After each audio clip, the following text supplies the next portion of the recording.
Welcome to the Slop Farm. Enjoy the video. In this video, I will show how to make soup from Maggi Masala. First, let's gather our simple ingredients. You'll need 1 packet of Maggi Masala seasoning, which is the star of our dish. Also, prepare 2 cups of water, about 500 milliliters for the perfect soup consistency. Don't forget your favorite vegetables, perhaps a 1/4 cup of chopped carrots or green peas to add freshness and nutrition. Finally, have a small amount of cooking oil and a medium-sized saucepan ready to begin. Now let's prepare the base for our delicious soup. Begin by heating about 1 teaspoon of your preferred cooking oil in a saucepan over medium heat. Once warm, add your pre-chopped vegetables, like a 1/4 cup of carrots, and sauté them for approximately 2 minutes until they start to soften slightly.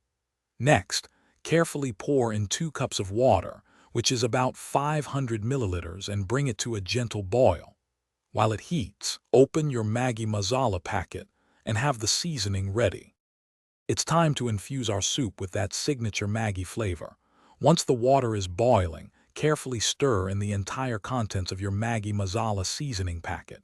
Make sure it dissolves completely, distributing its aromatic spices throughout the broth. Reduce the heat to a low setting and allow the soup to gently simmer for about 3 minutes. This simmering time helps all the flavors meld beautifully. Give it a quick taste. It's usually perfectly seasoned, but you can always add a tiny pinch of salt if you wish.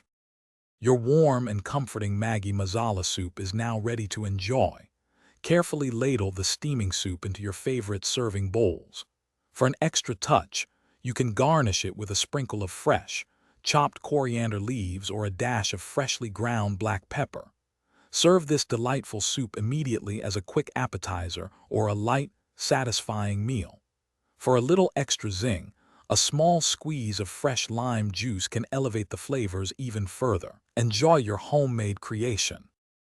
Thanks for watching. Consider subscribing if we helped you today.